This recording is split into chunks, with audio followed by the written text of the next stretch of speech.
Welcome back.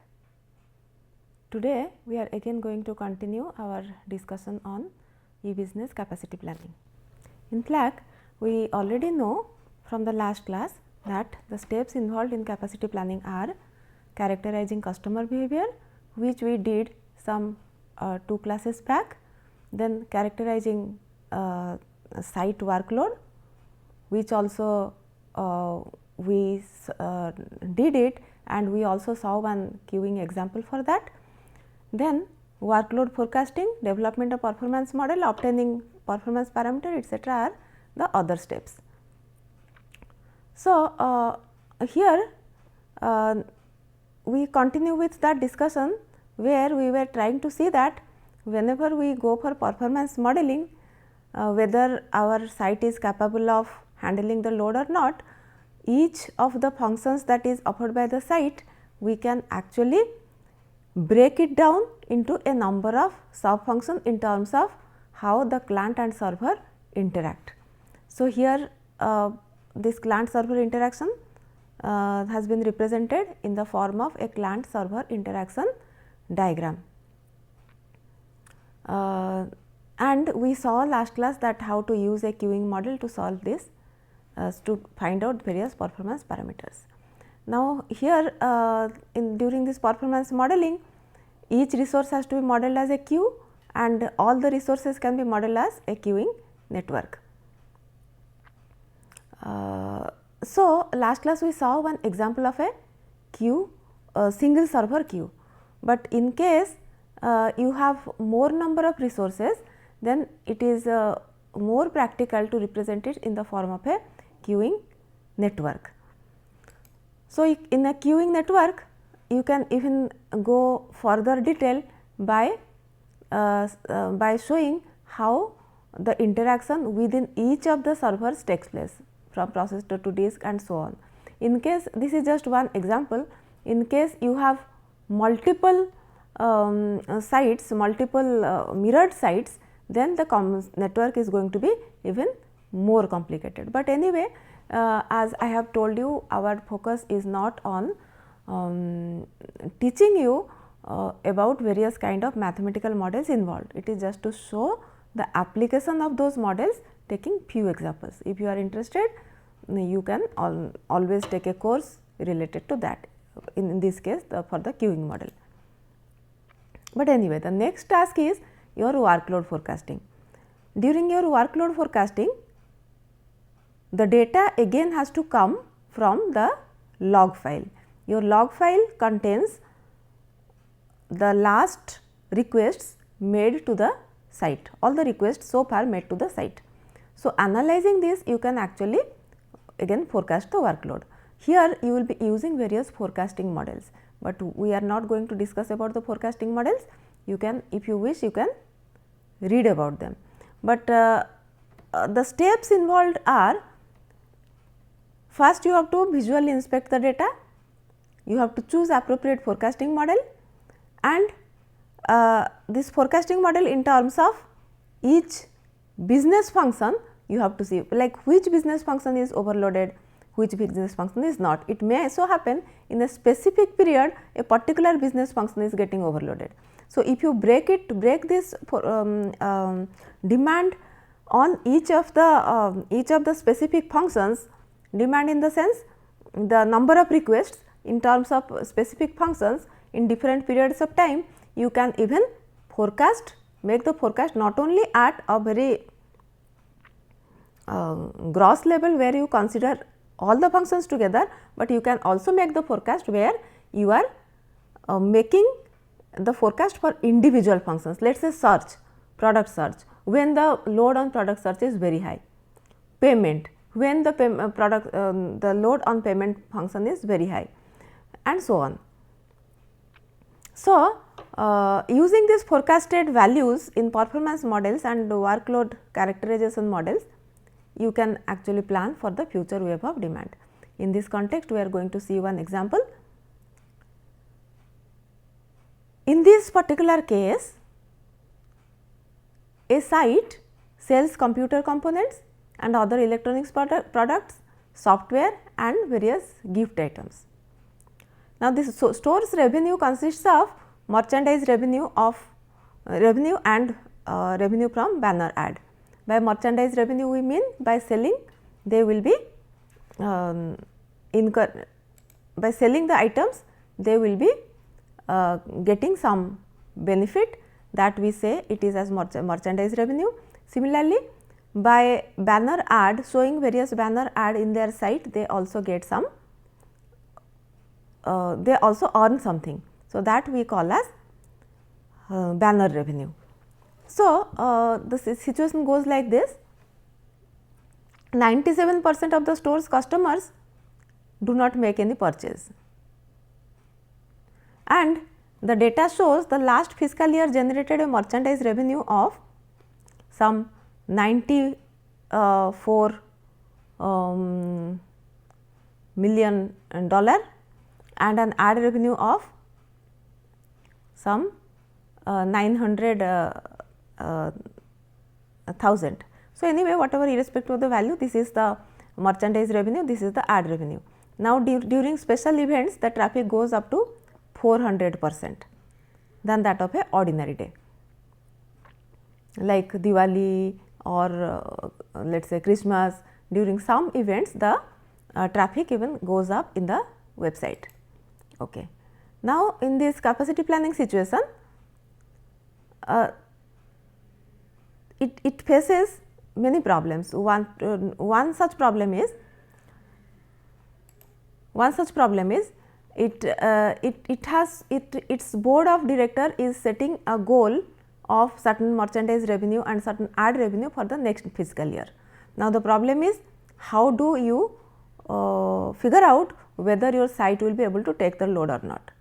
Similarly, in the second situation, it may so happen that the site who was otherwise selling software products is now introducing a new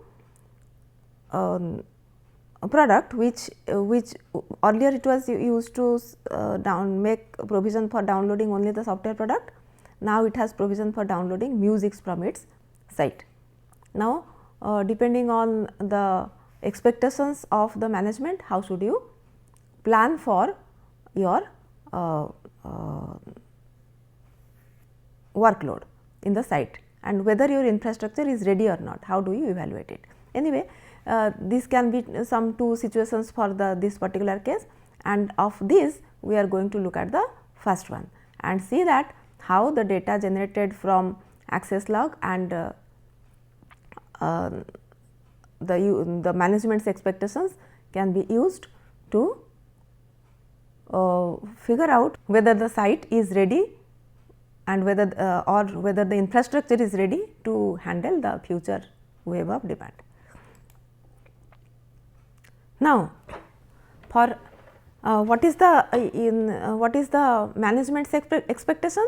Management expectation is some 130 million merchandise revenue and 3 million ad revenue from the website. And what was the earlier? Earlier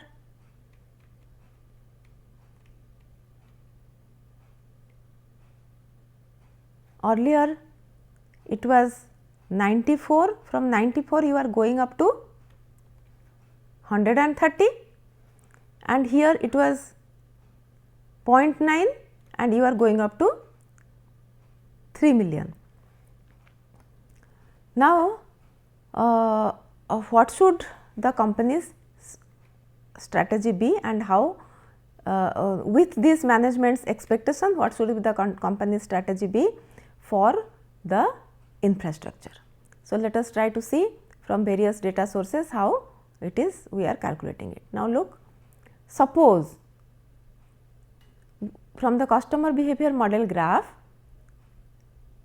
these metrics are derived. What are these metrics? The average number of visits to each page, and as a result the average session length. Within each session, how many pages are altogether visited.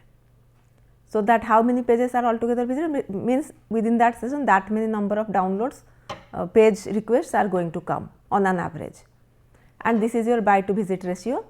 how many people came to the site and of them how many actually made the purchase. So, to remind you, we derived this when we discuss about the customer behavior model. We saw that we could, this slide we have already seen in one of the earlier lectures. Here this V is the average number of transitions in the process, the average number of visits to each state from one of the earlier states. So, this V is a set of row vectors, but anyway irrespective of the calculation, we know that this V is represents the, from the model only we could derive the average number of visits to each page, and then we are using this number to for our further calculation. So, you must imagine that the steps that was involved in the capacity planning, how they are interrelated and how they can be used in a very coordinated manner to solve certain business problems. Look at this situation. What was your target? Your target was 130 million revenue, $130 million US dollar for sales revenue. Now, how many purchases are required to generate this specific revenue? That you have to figure out. Then with this many number of purchases, how many unique sessions will be required? That also you have to find out. Okay. Now, what is the revenue throughput? Let us first find out what is the revenue throughput. Now, what is the revenue throughput? Revenue throughput is the dollars earned per second. So, management's expectation was $130 million per year. So, per second it is this 130 million divided by number of seconds per year, that turns out to be this number 4.122. So, this is your expected revenue throughput. You next year you want this much of your as your revenue throughput. Then your observed value of average sales is given to be $225. So, your average revenue throughput, that is earning per second, is actually equal to sessions per second. How many sessions have been executed per second into buy to visit ratio into average sales. Now, why buy to visit ratio is multiplied here? Now, out of all the sessions, only few sessions involved the selling of the product. Not everybody who is coming to the site is actually buying is coming to the payment state and making the purchase. Only few of them will be making the purchase. Now, what is that number? How many percent? So, that is given here, that buy to visit ratio is 4.6%. So, with this 4.6% buy to visit ratio, and this is your average session length. So, out of on an average everybody will be visiting this many number of pages per session, and out of that this many percent will be actually making the purchase. So, number of sessions per second into buy to visit ratio into average sales. So, revenue throughput is this one that we have calculated, that is dollars earned per second, and this is also can be calculated from this formula. that is sessions per second into buy to visit ratio into average sales. So, revenue throughput we have already calculated 4.122. Now, this, so therefore, putting 4.122 here, your number of sessions per second is this 4.122 divided by buy to visit ratio into average sales. This average sales is again given from is calculated from the past sales data. Okay. Now, with this it is understood that the sessions per second required to fulfill this desire of earning 130 million dollar turns out to be 0.398 sessions per second. Okay. So, the server, if it has to fulfill the management's expectation, has to actually deliver 0.398 sessions per second. Now, with the current infrastructure, whether it is possible or not, that is we need to figure out. Okay. Now, with this many sessions per second, so how many requests now will be made to the server? What should be your system throughput? So, expected system throughput is the number of sessions into average session length. Now, what is the average session length? Average session length we have understood from here. Average session length is 8.144. So, 8.144 into the number of sessions per second. So, which means there has to be 3.241 transactions per second. Okay. This is in general, but sometimes the traffic will be too high.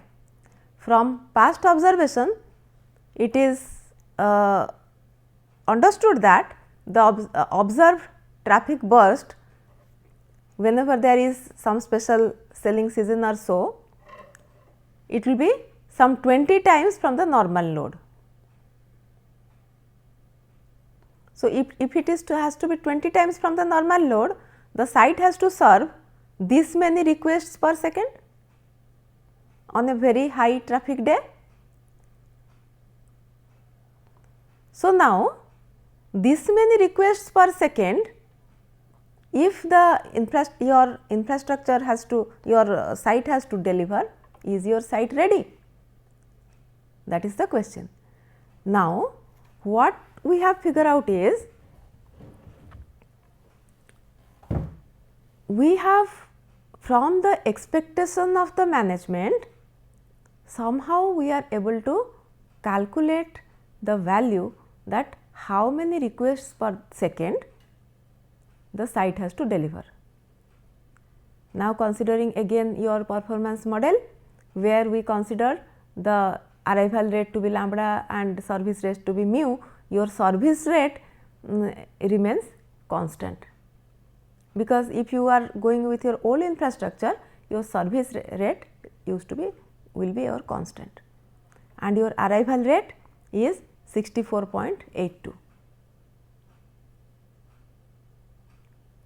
So, if you, and how do you get your service rate? Your service rate you will be obtaining from your past data, which is available from the access log. On an average, how much time the server is taking to deliver a page. From that data you will be calculating, and the total, if you consider the total number of requests served in during that period, you can calculate the average time the server takes to serve. In fact, this one example in this connection we have already seen in the last class. We are not going to discuss, but in this similar setting, you have to first find out what is your mu value, what is your service rate by your current infrastructure, and given this new value, that is 64.82 requests per second. Now, you need to figure out what is your whether your site will be capable of taking adequate load or not. Here we are not going to further detail, because similar situation we have already encountered in the past in the last class. So, we are not going to show this detail, but using that queuing model, in fact, we can show, I can show you that queuing model which I am talking about. This is the one, this is the one, but this is again the example right now we are considering is different, but this formula will remain same. Here the lambda will be the value, that 64 point something that we calculated, mu will be the service rate which has to come from the access log data. Then one has to find out the server utilization, and as I have told you, the server utilization indicates how loaded the server is. And if you learn the theory of queuing model, the server load, if it approaches 1, which means server is going to break down. So, it should be almost I mean, if it is some 0.5, 0.6 etcetera, it will be really good. So, therefore, depending in your continuing with the current example, if we use that kind of those kind of formula and figure out whether your infrastructure is ready for realizing your business goal or not. Okay. Now, this is what I was telling you, the expected throughput can be considered as the arrival rate for the performance model, that the queuing model that we are discussing. Then with this arrival rate, keeping the service time constant, which is again derived from your access log data, one has to find out the performance parameters like your waiting time, facility utilization, that is your server utilization, which is the bottleneck element, and so on. And with these values, you should figure out the quality of service expectation that your management kept, whether you are able to satisfy it or not. If not, then you have to take adequate step. Now, what kind of adequate step you can take? If you feel that your server is going to be overloaded, that that utilization, server utilization value is somewhat, let us say, above 0.7 or so, then what do? You will be either scaling up, because this is your expectation, this is not a short term goal that like we are discussing last class, this is not a short term goal that only this selling season I am just hosting a offer period of, let us say, some 3 days. Within these 3 I will be having some selling festival. So, therefore, during this period I can hire certain facilities, certain other servers, and I can somehow manage for this period, but this is a different situation altogether. In this situation, we are actually planning for the next year. So, the whole year we are going to see this kind of situation. So, therefore, either we can scale up or scale out. By scaling up, we mean we increase the capacity of the server. By scaling out, we mean we can have more number of servers to deal with this situation, maybe a cluster of servers. So, that is again a management decision. Okay. So, if you find out these parameters, then you can see whether the quality of service requirement is satisfied or not. So, now you have to decide the measures that should be taken to satisfy the quality of service requirement. So, with this we finish this lecture, and from next class onwards we will again going to start some interesting topic. Thank you very much.